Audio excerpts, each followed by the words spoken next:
So let's get started with the debate competition. Welcome back, ma'am. We are deeply honored to welcome you all. A very cheerful noon to our adjudicator, teachers, and our participant. I am Mansi Srivastava, and Ocean Sharma is your host. Ma'am, a big welcome to our guest, Ms. Ananya Bharadwaj, ma'am. Ma'am is currently working as a research associate in Competition Commission of India, also pursuing PhD from KIIT University. Ma'am is a BA honors graduate and has completed her LLM. Ma'am has been part of more than 50 national and international MUNs and debate competition. Ma'am was chief advisor of IDA MUN 2020 and also served as Secretary General of 3 Model United Nations Conference. We welcome you, ma'am. We also have our faculty coordinator, Mr. Sumit Maheshwari, sir. Sir is an assistant professor at Prestige Institute of Management and Research Department of Law. We are really excited to hear our participants and wish that event leave the best memory the best remark of our memory. The room is ready, the tables are set. So let's start with our awaited Padma Shri NN Jain National Debate Competition. Thank you. Over to you, ma'am. Thank you, Mansi. Good afternoon to all of you. Am I audible?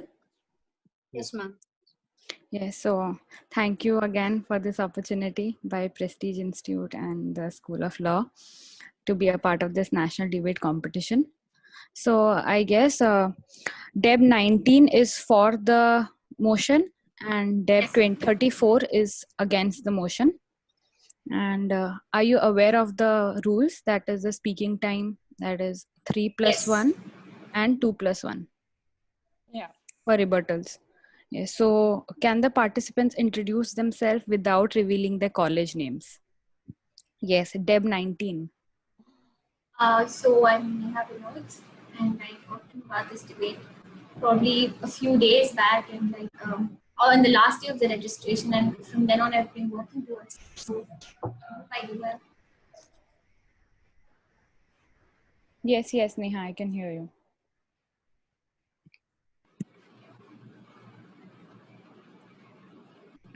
Yes, DEB 34. Hello to everyone. I'm Shloka. I'm looking forward to a very good learning experience more than anything. Okay, thank you. Before beginning with the debate, I would like to again just clarify the topic of the debate. It is free medical testing of COVID-19 justified? Okay. So, Ocean, are we on with the timer? Yes, ma'am. Yes. So, DEB 19, you can Yes. start your speech. Yes. Can I get 30 seconds? Yes, sure.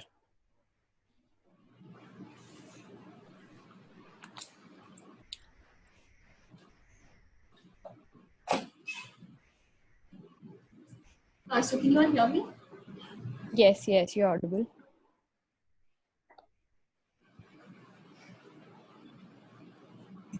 Panel, I'd like to start off with a quote by saying that only if you have your head intact, you can buy 50 different types of turbans, which means only if you have your life intact, you can imagine something, you can imagine a livelihood, right? Which means the primary goal of our government at this point is to come out of the pandemic and cater to the needs of all sections of the society. And when I speak of all sections of the society, I'm referring to the underprivileged, the slum dwellers, the daily migrant workers, etc. Also, I'm including those people who are well off.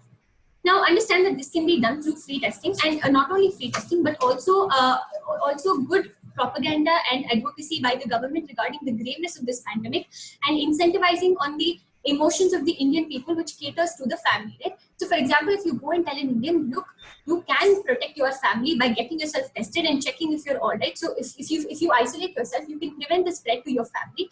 Understand that this Indian will want to come forward and want to get himself tested. Now, moving on, we also need to break the stereotype and stigma that is in the society by informing people as to how this stereotype and stigma to the society regarding how if you look at today, a lot of frontline workers are being discouraged, or a lot of frontline workers are being socially ostracized because of this sort of stereotype and stigma, which is why we come and tell you that it is very essential for us to break this stereotype and stigma. Now, a lot of people will obviously come forward, and because of this kind of free testing and educating these people, a lot of people will come forward, due to which a lot of asymptomatic patients can be detected. Now, when a lot of asymptomatic patients can be detected, understand that they can be isolated in order to prevent the further spread, right? Countries like South Korea, China, Taiwan, etc. have been, South Korea, Taiwan, Singapore, etc. have been able to come out of this pandemic due to aggressive and quick testing that they've been doing. And also a country like India that houses a population of 1.3 billion people, we believe that it is all the more essential for Indians to go ahead and do this aggressive kind of testing, right? So, and we cannot really contain a virus if we don't know who has it, which is exactly all the more important as to why you have to make more and more people come forward. Now, speaking about the people, understand that if the government makes this kind of testing fee, it will obviously help the underprivileged people. As I told you, the category of underprivileged people. But what about the question obviously that arises is, what about those people who are rich and what about those people who are well off? We still believe that it is going to help the people who are rich and well off, because if the government can make this kind of testing free, it can also make it mandatory. Whereas if you impose a fee on the well off people, wherein they have to pay a fee for the treatment, you're going to leave it to their discrepancy as to whether they want to get it tested or not, right? So, which is completely against the purpose of providing any kind of testing. Now, with greater testing, understand that the data regarding these samples can be sent to the government for better research and analysis. And also, we believe that for the government, it is a very safe economic burden to take by investing in these kind of by investing in free testing for all the people and making it available to at least a majority of the people. So, which means we still can develop a sustainable, resilient economy, even if we take the cost of this kind of testing, right? So, see, the government has already resorted to pool sample testing in cases wherein the number of cases are very low. So, understand that the sooner we come out of the pandemic, the greater we can incentivize on the hostility that other countries have against China.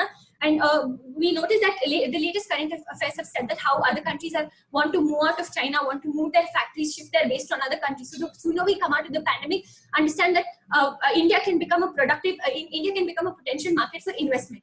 And also a lot of things like, a lot of sectors can be revived, like the economy, like tourism and entertainment and all that, which contribute to the GDP. So the amount of money we get through this kind of investment or this kind of reviving the sector can be used to repay the loan or revive the economy, right? A lot of fiscal measures, etc., can be used by the government in order to revive the economy.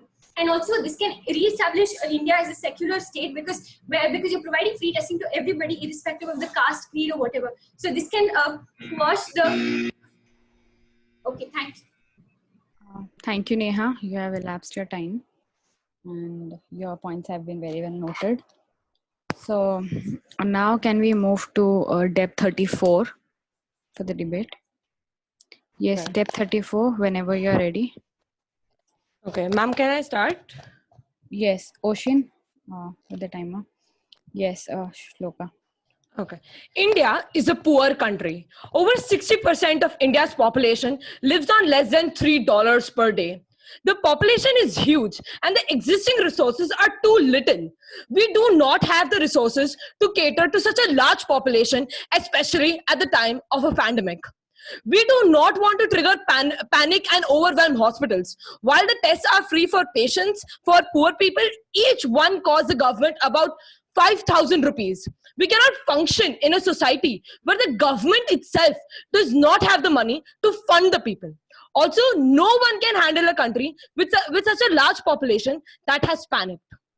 Most people have mild illness and can recover at home without medical care and are asymptomatic. They may not need to be tested.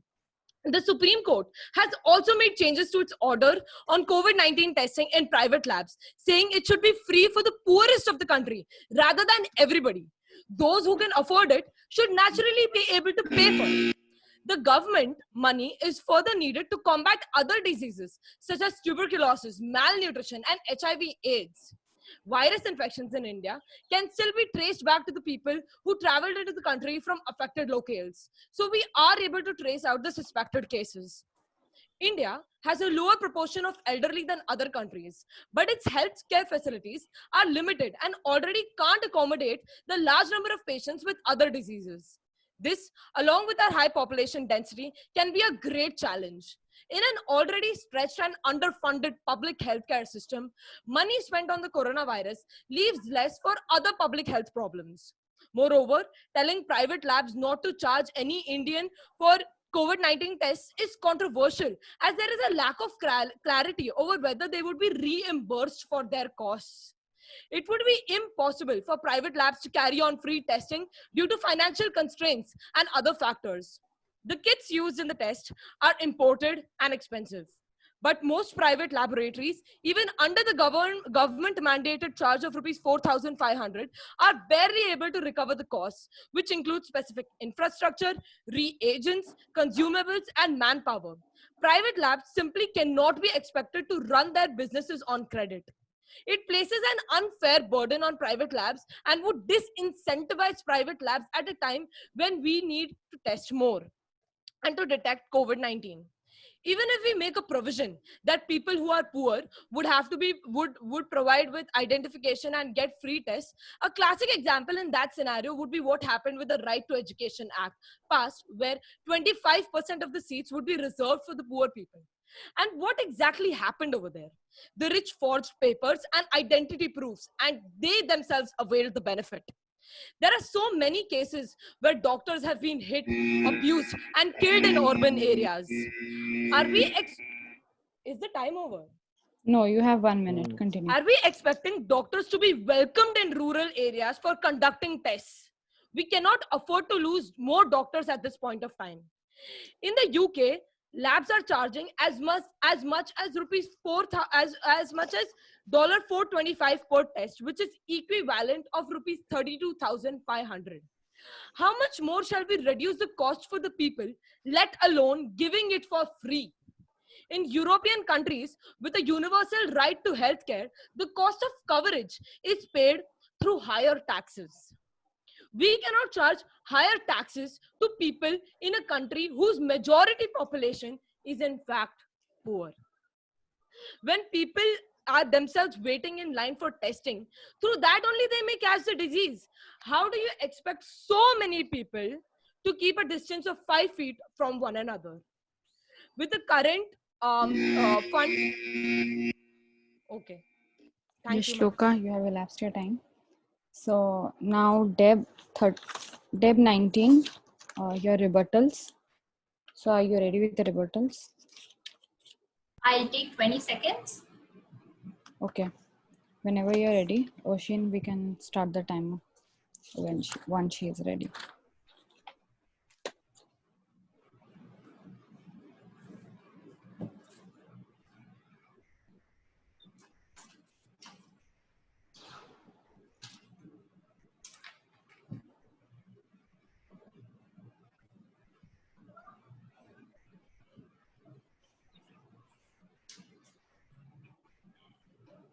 Okay, panel. So let me start off by what my opponent. I'll just tell you the gist of what my opponent came into. Right, everything I got from my opponent was that it's going to create an economic burden on the government. Let us understand that in this battle of lives and livelihood, lives play a major role when compared to livelihood.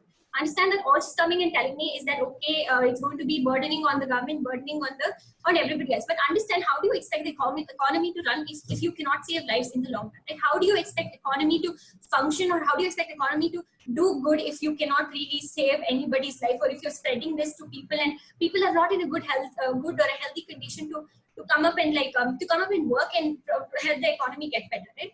Now, also she came and told me about how mild illness can recover, they can recover on their own. Understand that the very fact that a lot of people have been neglecting it as mild illness and staying at home and not really reporting to the government means that these are the people who are spreading. The great number of coronavirus cases in India is because of this kind of social stigma, because people think about it as just mild illness and they just ignore it, right? Then she comes and tells me as to how government needs to combat other diseases like HIV, TB, poverty.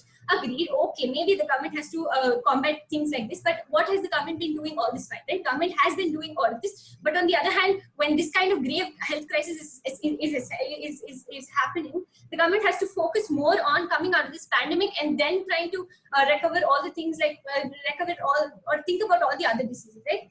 Then she spoke about how underfunded public health system leaves lesser money. Okay, let me tell you, at the end of the day, whether or not the government will reimburse or not, I think at the end of the day, what matters is the society. What matters is the people. India is one such country that has been morally and socially made to think in a way where everybody, every single life is important, which is why India has been considered to be a welfare state. So then she comes and talks about how in UK they charge $425 per test, under $425 per test. And she also quotes that how much more shall we reduce the cost for the people, which is exactly what the debate is about, which is why we're coming and telling you, let us provide free sort of treatment to these kind of people. So then she comes and tells about how we can charge a higher tax for those and majority. Okay, yeah, she also gives me this example as to how identification of poor and all that, even if you identify the poor, which is exactly contradicting her point, because you cannot really identify the poor in such a grave crisis where you require more personnel to go and identify these sort of poor people. You require more help. You require more sort of manpower to like do this, right? Instead, if you're providing free testing to everybody, and you don't really have to work your head on that sort of issue. So then she comes in. We also would like to tell you that at the end of the day, if the nation is worried about economy in such a grave health crisis, then the nation is considered to be sick itself. Sick much before that. So she also comes and talks about how she also comes and talks about the demographic index, right? Maybe the demographic index is less, but at the end of the day, understand the youth are the ones that contribute to the economy, and which is exactly why we come and tell you as to how these youth play a major role in. Yes, thank you, Neha. Shloka, are you ready with the rebuttals? Shloka, you're on mute. Hello? Yes, Shloka. Can you hear me? Whenever you're ready. Yeah. Okay. Ma'am, I'll start so then. First of all, I want everyone to understand that the country needs revenue. When I'm saying that India is a poor country, we ourselves do not have the money to go and fund other people. In the sense, how will the poor live a life, or even become better if the state itself does not have the money? We have contributed. Yesterday, the Prime Minister stated that over 20 lakh crores have been deployed for this pandemic. How much more do you want those people who can afford? Obviously, you would want people like Salman Khan or people like Amitabh Bachchan to come and pay for the test because they have that sort of money. The government also needs money. First of all, the economy is not working. So production is not there. So therefore, there is no money, there is no revenue that the government is earning as such. Thereby, how would you need money is very important to combat such a pandemic. Okay, government can only pay when it itself has money. And yes, aggressive testing is important. I completely agree, aggressive testing is important, but how will you aggressively test when the government itself does not have money? 20 lakh crore have already been 20 lakh crore have already been deployed, and the poor people and the people do not have, the government does not have money to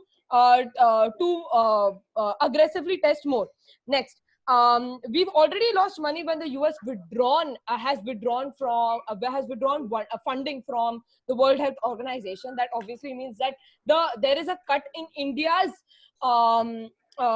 revenue for combating health crisis as well. Lives are important, but people's lives can't be saved if the government does not have money. And a grave disease for example, like Ebola or something like that, community transmission would not even take place had it been such a grave disease, because people would have died initially and there wouldn't have a community transmission taken place in the first case.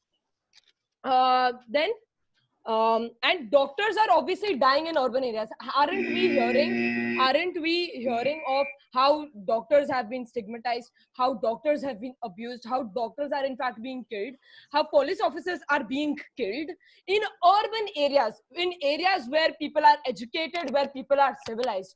Are we expecting doctors to be welcomed in rural areas? Yeah, where you go and test them, they'll be like, हाँ खुशी से test करते हैं. That obviously is not going to happen, right? We have to be practical at the same time. We are proposing a paradigm where do it free for the poor people, but not for people who have enough money to pay for the tests. Thank you. Yeah, thank you, Neha and Shloka. So I have few points of clarifications from both of you. So first I would go to Shloka, because your speech was the recent one. Yes. So, Sloka, if you say that yes, private labs are also charging and it's justified, right? Because Yeah. the economy has to come from somewhere. So, do you think that if they start charging it, so will they turn into a profit centric? Will they turn profit centric? Are you sure that they are not going to? They are going to be that this generous with all the tests, and eventually, when now as we see the numbers rising, so we are sure that there are going to be more number of tests. So Right. if you are discriminating that yes, there is a lot that can pay for it, so do you think it is somehow going to affect this approach of the private laboratories? Ma'am, first of all, I would like to clarify that we already have cut down the money. The money is actually supposed to be a lot coming in terms of infrastructure, in terms of manpower. We have cut down a lot. That's why I was giving the example of saying that how UK is charging rupees 32,500 for per test. We in fact have reduced it to 4,500, which is a valid point when we are coming in terms of for testing for and obviously you won't expect the private charity to exactly take place. India is a mixed economy where we have private and public institutions. Shloka, so So how there do would you be, draw this difference that who can pay for it and who cannot pay for it? How are you going yes to, ma'am. have Ma'am, you as any plan I of has action? yes, ma'am. As I had already clarified in my speech, the poor people are already getting. I mentioned the Supreme Court order, which the paradigm was something which even I was proposing, where poor people will get it free, but the rich people will have to pay money for it. Okay, so we are going to uh, go through the income tax data for who are the rich and who are the poor, exactly, right? How do we Ma'am, I Indian clearly stated population? that that some sense of identification would have to be provided because Okay, the country is itself very poor, ma'am. We have 400 million people who are poor at this point of time, and majority of our population is poor. yeah, So thank you, of course Shloka. some sense of revenue would be important. Yes, that would be. Yes, Neha, I have few clarifications from you.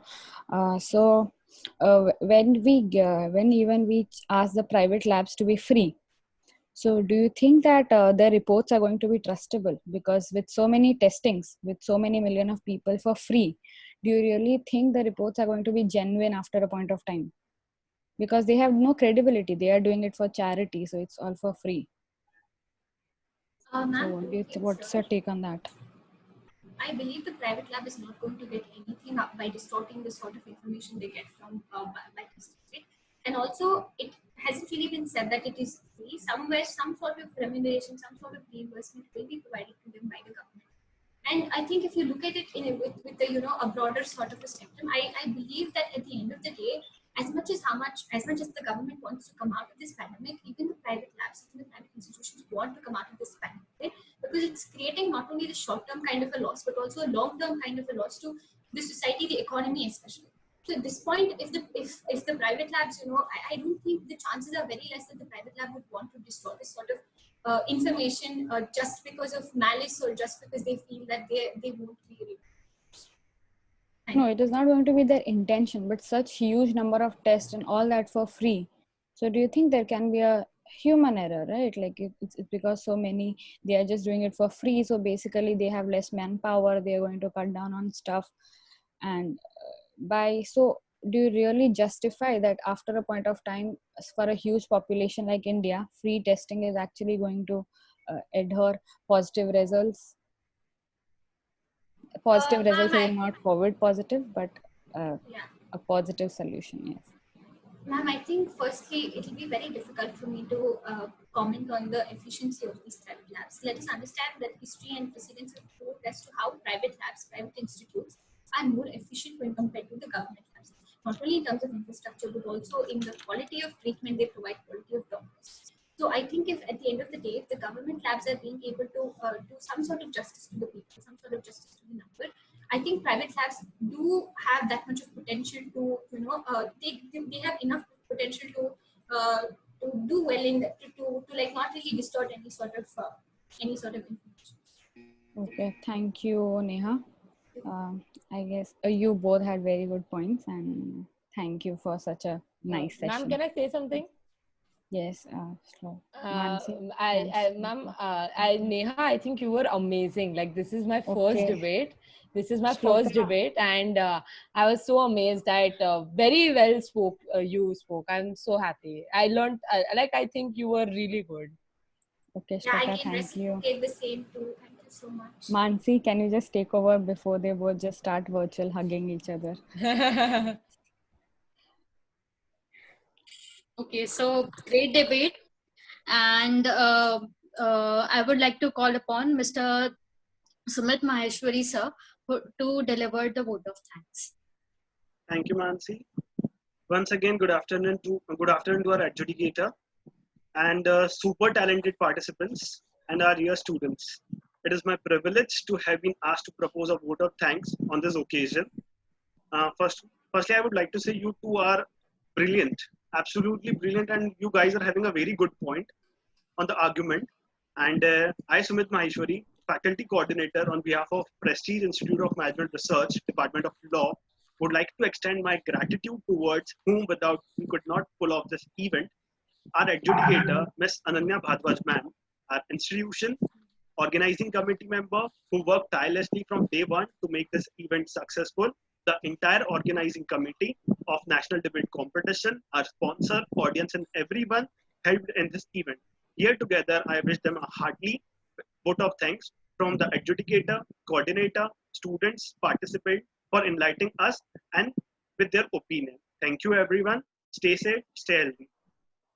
Thank you. Thank you. Thank you so much. So here we are done with fourth round of our debate. The participants are free to leave. Okay. Thank you. Thank you. Great debate. Thank you.